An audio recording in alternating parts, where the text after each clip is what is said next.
what's up? It's Matt in Japan, and welcome back to my channel. And today I'm bringing you from Transformers the movie. This is Studio Series 86 Gnaw. So first and foremost, let's take a look at the packaging. And I always like to showcase the really nice piece of artwork down here at the bottom left. So let's take a close-up of that picture. There is Gnaw looking very angry, as Gnaw should be. So there he is, and very standard packaging for this figure. Takara Tomy, Generations logo, Transformers the movie logo. 86, he is number 8 in the series, and there you see the Quintesson logo down there. 8 and up, Hasbro. So on the side, you do get a close-up image of Gnaw there, and he is a deluxe class, not much else. On the other side, again, you get a little bit more detail there of Gnaw. You can see a little bit more of him in his robot mode. So really loving the details and the colors on this guy. And you see the 86 inlay up top there. On the bottom, you have your product information. On the top, you have your open window, again, with the Transformers the movie logo there. And on the back, you do have your product shots. There he is in his robot mode. And he converts in 17 steps to his Sharkticon mode. Looking really nice there. And as always, he is big screen inspired, scale, detail, backdrop. And the backdrop included is the Mockery of Justice. So you can see a little bit. It's kind of covered by the sticker here, but you can see it a little bit. We'll get into more detail when we get him out of the box. But down at the bottom, there's a little blurb here that says, Gnaw and the Sharkticons lurk beneath the Quintesson courtroom, ready to carry out the sentence of any bot unlucky enough to fall victim to Quintesson justice. So, guilty or not guilty, we shall see which one is Gnaw after we get him out of the packaging and see what he's all about. Okay, so here you have 86 Studio Series Gnaw out of the packaging and onto the backdrop. And before we take a look at his details, let's take a look at the accessories he comes with. He does come with 2 accessories. The first one being his mace. So let's take a look at that up close. It is done in a blue, sort of powder blue plastic. And you get some nice sculpted detail throughout here. Get some little spikes there going down. And you get some nice spikes on the end there. So very cool. Really like the design of that. And just a comparison, this is what the original figure's mace looked like. It was very simplistic, but you did have that sort of spiked ball at the end there. So very cool. A little bit different in the color. And one more. Unfortunately, I don't have my G1 Gnaw's gun, but it is very similar to what we do get in the Studio Series. So I'm very happy about that. So this is the blaster that he comes with. Very cool. Love the shape and the look of this guy. Not this guy, this gun rather. You do see a little bit of sculpted detail there, but it's done in a sort of grayish, almost light purplish plastic there. And it is very nice. Really like the gun. So he can easily hold that in his hand. So we'll put the blaster in his hand there. And then we'll put the mace in his other hand. Like so. And there's a little joint there so you can kind of move it around. So it does have some flexibility there. So anyways, let's get this 86 Studio Series Gnaw off the backdrop and let's look at his details. All right, so let's take a look at the details of this 86 Studio Series Gnaw. So let's get up close and personal on that head sculpt. Really nice head sculpt, like the way it came out. You have the nice purplish gray for the helmet. You get some nice lighter, almost white gray on the face and the top of the crest there. You get a little bit of red paint there on the middle. And his eyes are a little bit difficult to see on camera, but because they're so recessed inside the head sculpt. But rest assured, they are a sort of lime green color. So it's very difficult to see on camera, but they are sort of a green color. So anyways, really like the head sculpt on that. Going down the figure, a lot of nice detail. You get some nice sort of light purple paint and light blue paint here on the midsection, upper midsection here. You get some nice red and green paint as well. And some really cool sculpted detail in the midriff here. And on the abs, you get a little bit of touch of that green metallic paint there. And going down, you get some more sculpted detail on the thighs and lower legs. Not much on the feet. The feet are actually very simple. A little bit of detail here and there. And on the arms as well, a little bit of detail here and there. But overall, it's some nice sculpted detail. I really like the look of this guy. Love the aesthetic and the colors. Going on the back of the figure, you do see the Sharkticon sort of head and back sort of, you know, he does have a little bit of a backpack, but that is definitely the, you know, the way he looks in the movie. So just want to point out one thing. This piece does come off and it actually is separated in the packaging. So let's just put him down for a sec. This actually all comes separate. So you get the 2 accessories plus this and this. So what you want to do is basically there's a hole here. You want to put the shark fin in like so. And then make sure this piece is down. This rotates up. So you want to make sure this is all the way pushed back like that.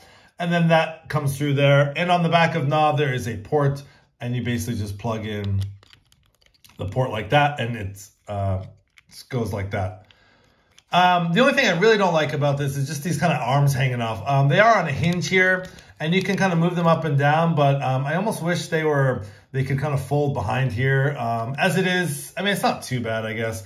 But if you want to kind of pose them, you do see those Sharkticon fingers kind of peeking through, which is a little bit strange, but nothing too crazy. So anyways, for a comparison, so on the left here, we have our A6 Studio Series Gnaw, and I'm going to bring in the big guy from the G1. So there is a quick comparison between old and new. So there it is. And you can sort of see the similarities there. Now on the G1 Gnaw, of course, you have some nice chrome bits, you know, for the teeth and things. But you definitely see where they got their cues from. And I really do like that they kind of sculpted in this midriff here with all the detail, kind of emulating what the stickers did on the old school figure. And again, the colors are pretty much spot on here. So very, very nice. So just a quick comparison there with the G1 Gnaw. So let's take a look at, actually, let's get G1 Gnaw out of there. See you, Gnaw. And let's get into Gnaw's articulation. I'm just going to take his backpack off just for articulation reasons. So not a whole lot of articulation on this guy. He's, I don't know, kind of like the G1 figure, bit of a brick. Not too bad, though. His head is on a ball joint. He does have some up and down movement. He does have not so much side to side, a little bit. He does, you know, have the ball joint there, so you can do a full 360. On his arms, actually, you get a full 360. There's a hinge at the shoulder, so you can go out that much. He has a bicep swivel there. Whoa! Screwed the bicep swivel right off there. So yeah, just be careful there. So, but he does have a bicep swivel. Okay. All right. So yeah, be careful of the bicep swivel on the. He does have a 90-degree bend at the elbow. Let's just get his elbow back down there. Actually, a little bit more than 90-degree because of transformation. And nothing at the wrist, but it does move in and out. But that's basically for transformation and getting his arms out of the way. There's absolutely no waist. There's nothing at the waist, so unfortunate there. And also the legs are very, they're kind of static. There's nothing at the thigh. I'm sorry, there is something. It was so tight on mine, I didn't think there was a thigh swivel. But there is a thigh swivel, so it's very tight. But as far as waist, nothing. And really, it's kind of difficult. He can do the full splits, but it's almost... there is some resistance here. There's not a lot of space there, as you can see. So you can't really do the full splits. But he can kick up that much. He can kick back that much. And of course, if you take off the backpack, it does give you a little bit more leeway. And he does have a 90-degree at the knee. And then there's some articulation, nice articulation at the foot. So you can, of course, because of transformation, this can go all the way back. And he does have the ankle rocker joint. But again, it's kind of ugly because, you know, if you want to get him in a pose, you have that sort of cut there. It would have been nice if they kind of extended this so, you know, it's not so open there. So that's a little bit unfortunate. But all in all, not the most articulated figure in the world, but not bad at the same time. So anyways, let's get Gnaw transformed into his Sharkticon mode and see how he fares. Okay, so here you have A6 Studio Series Gnaw all transformed into his Sharkticon mode and looking really cool. I really did like the transformation with this figure. It is more than just a few steps. I know some past figures, for example, the Titan's Return little figure we got was sort of very simplistic in its transformation. So it's really nice to have a Gnaw figure that actually transforms in more than just a few steps. So anyways, let's get in on the detail with this guy. Just loving the green metallic paint they have for the bulging eyes here. Really nice. It's some really nice detail here. The gray and the more sort of purple lilac paint here for the upper mouth. And the nice silver paint for the big old teeth there. Really cool. Just loving the detail on this guy. You can see sort of how he, you know, folds up in there. But as far as transformation, the detail, you do see the back here. Very nice sculpted detail on the back. You get the shark fin there. So anyways, yeah, really nice. Loving the color scheme. Just the contrast between this dark and the light is really nice.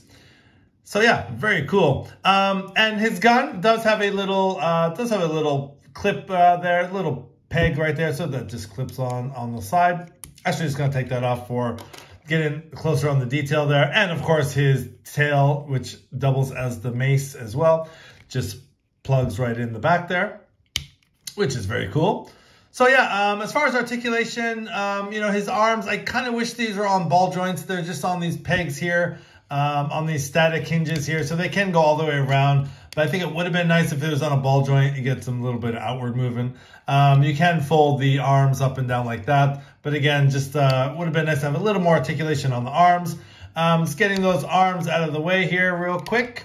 And his jaw can go up and down, but you do sort of expose his head. Not sure what they could have done, but it is kind of nice. It does sort of look like his tongue in there. So, but you don't want to put it down too far, otherwise you're going to expose his head. So if you kind of leave it just, put his head down. If you kind of leave it just about like that, just kind of looks like he's has a little bit of a spiky tongue there. So you can put the jaw, it is on just a hinge there, so you can do it up and down. The top doesn't really move. And as far as, you know, these are his robot arms. So, you know, you get basically the same articulation. You get some knee bend there and things like that. And of course, his tail can move like that. And it is on a hinge, like I showed you in the robot mode. So you can sort of get it up and down. Unfortunately, there's nothing at the edge or the tip of the ball of the mace there. So kind of limited articulation in his Sharkticon mode, but that's totally fine. Yeah, my only beef is that maybe it would have been nice if this was on a ball joint, so you had a little bit more posability on those arms, but as it is now, not bad.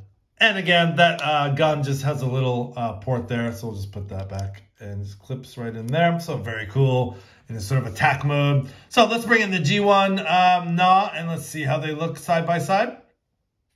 And this guy, I just forgot what of a beast this guy is. This guy's huge. See if I can get him in camera here. So there is G1 Gnaw and the Studio Series 86 Gnaw. So there they are side by side. Just a quick comparison in their Sharkticon modes. And I do have the Titan Return Gnaw here, so I'm just going to bring him in as well. So let's get the Gnaw family going here, little Sharkticons. I mean, this would be a great figure, again, to army build.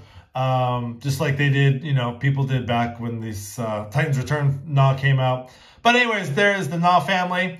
You have the Titans Return, and you have the A6 Studio Series in the middle with the G1 on the right, obviously. Forgot what a beast this guy is. He's really cool. Love this figure. So anyways, taking these guys away.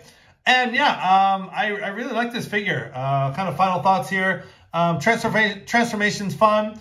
The accessories are great. Love the color scheme. Yeah, I think the only thing I really have a beef with is maybe the articulation in both modes. More the robot mode. I don't really like the cut of the ankle joint and things. Wish I had a little bit more articulation. But, you know, it's not what we're talking about. He tends to be, you know, basically just a brick, kind of like an egg shape or whatever. So, but I'm totally happy with it. And yeah, if you guys see this figure, definitely pick him up, add it to your collection. You're not going to regret it. Anyways, thanks for watching. This has been Matt in Japan. Please like, comment, and subscribe, and have a great day.